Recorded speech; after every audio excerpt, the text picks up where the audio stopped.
Happy Friday. Going or stopping? He's stopping.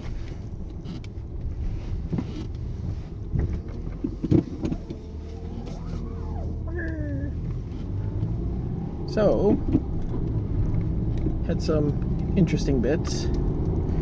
I've been consumed with some original, I guess 80s style computers.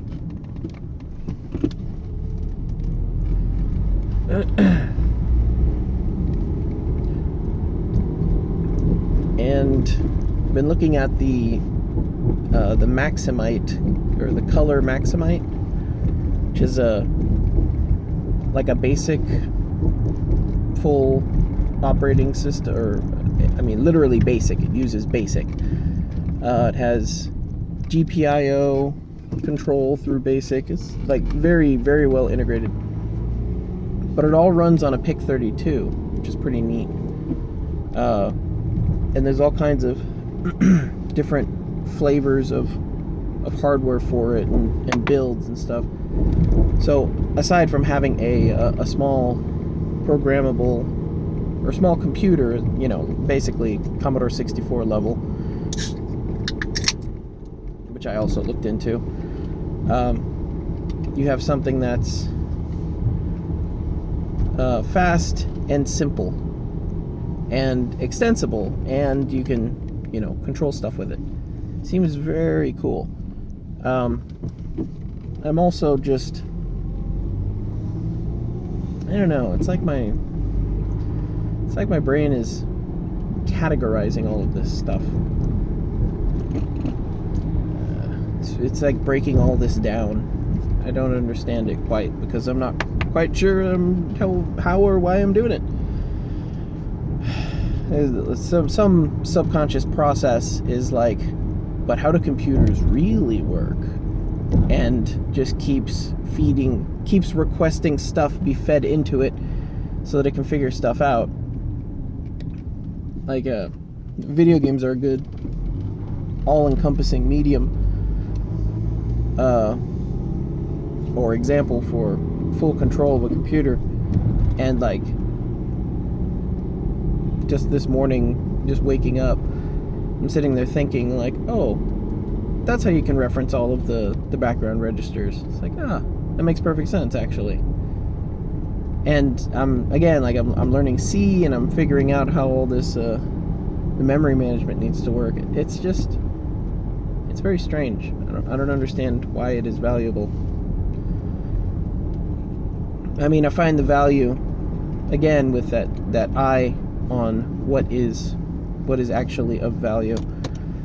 I see the value in simple computing. I see the value in low power computing, and so low power computing and low component computing.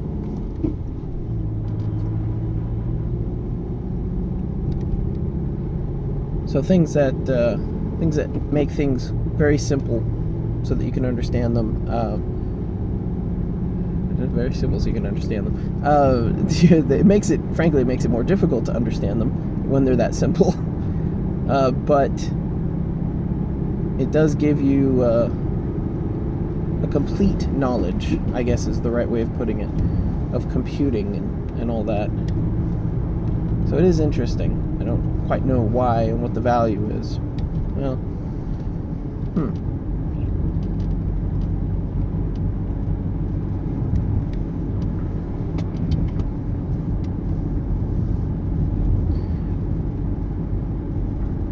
I just want to put one of those Maximites inside that gigantic keyboard and simulate the Commodore 64, you know, computer in a keyboard effect, where you sit down at the Maximite, or bring your keyboard with you, and then plug your monitor into the keyboard and plug your power into the keyboard and go from there.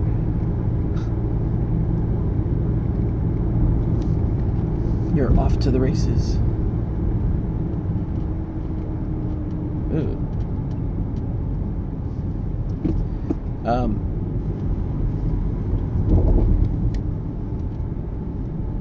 Yeah, that seems fine. It's probably not going to dump all over the road at the first bump at this red light. We'll find out. Oh, also, I left my keyboard at work because I had something that wound up taking longer than I had expected. So I didn't. It's not important. I left my keyboard at work, and then I was like, probably need to do a little bit of typing. Maybe the most typing I did was working on the keyboard. So it was a self-referential. It was very meta. I need a keyboard. Why? For work. Well, what work are you gonna do? I need to finish the keyboard. Why? For work.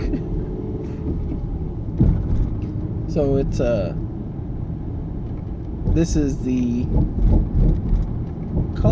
it's a preliminary name, or like a project name, I guess. The Thyestes, which is named after, it's like the brother of Atreus or something like that. Just because of the striking similarities and the object of making things as small as possible. So this is a bit smaller than the PCB build. It uses the low profile switches, obviously. The whole build is actually shorter than one Cherry MX switch. So this, if I set this on a table and I set a Cherry switch next to it, it would be shorter than the Cherry switch. So that's kind of neat. The other thing is it's completely hand wired and made out of, I think, birch plywood, all laser cut, like, wow, I guess over a year ago. Yeah, it's been a bit, I guess. me and my projects, I don't understand that either. It's like, oh man, this is a cool project. I'm gonna get started on this project. Oh man, I've completed 99% of this project. Oh, I kind of lost interest. Well, I actually could use that project right now. I don't even need to be interested. I could just force myself to finish it and use it. And no. Okay. And then a year later, I'm like, hey, let's finish that project. Hey, it only took 30 seconds. I don't understand it, but it is done. I made several mistakes, actually, in the hand wiring and in the programming. Like, I fat fingered while I was programming yesterday, or resetting the pins on the board, and I soldered the wrong connections to the wrong leads, and it was very frustrating, and I couldn't figure out. I don't know why I did that. It was just a pure mistake, I think. Because all of my reference data was accurate. I just soldered to the wrong spot.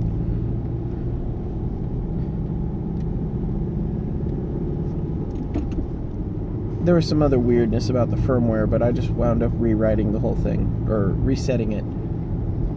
Oh, that's been a while since I've seen one of those. A toilet paper ring. Wow. This is a fancy street too.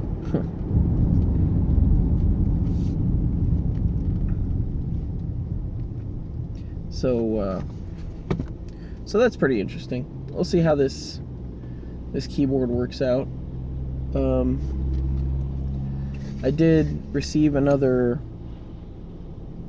Bluetooth module that's not dedicated to a specific project. However,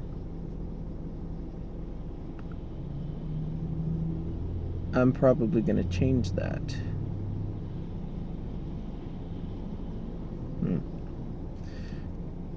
I realized that I can mount the for the Signum PCB, you can mount the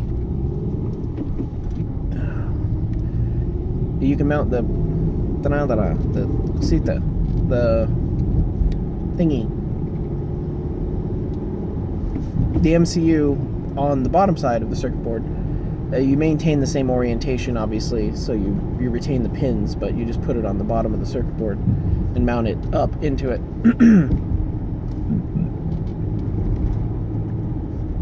Ooh, that's interesting. Yeah. So you just mount it up into it, and then you can, do that connector wiring directly to the... Oh, yeah, they're doing road work here. Okay. You can do the connector wiring directly to the solder points on the circuit board. I don't think we're getting out of here.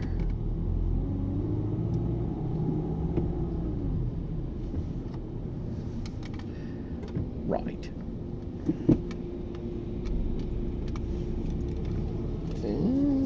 Can we go? Guess we're gonna find out. Come along with me on this adventure.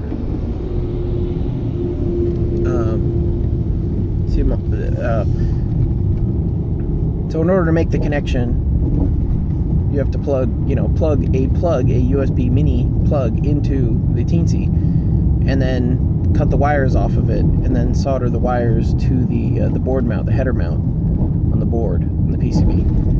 And from there you can go to do other things with it. However, if you choose not to, of course,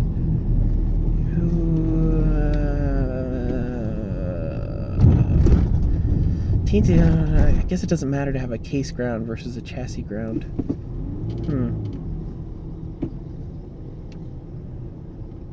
I guess I do have a flagger. Okay. Yeah, I don't think it matters. I guess the expectation would be that the teensy has a shared ground across the... It has like the electronic ground is the same as the case ground, I suppose. I might have to double check that, because then it's just fine. You plug the connector into the teensy. You solder the teensy onto the bottom. You solder the connector on the teensy into the circuit board, and then you make your USB connection off of those headers.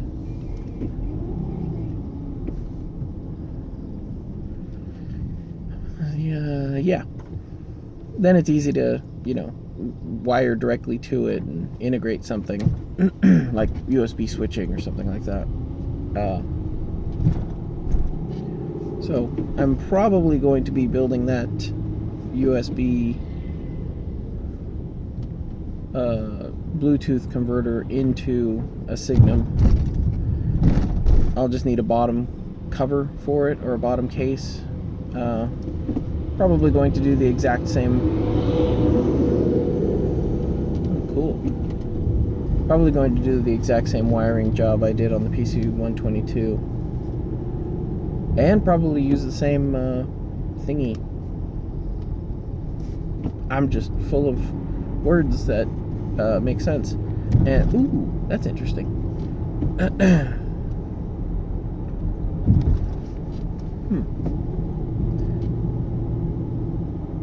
And there's no reason to mess around with that. I mean, there's plenty of room. I'll use the same battery bank and the same process, because it was a very simple process. But I'll strip everything down to get it as thin as possible. It'll be a little unbalanced, but who among us isn't a little unbalanced? And then I'll have a nice Bluetooth Signum. That will be quite pleasant. One thing to note on the Signum, or for that Bluetooth module, my understanding is that they're working on supporting more of the EasyAVR USB handshaking and all that. But EasyAVR has somewhat limited support with that handheld scientific Bluetooth module.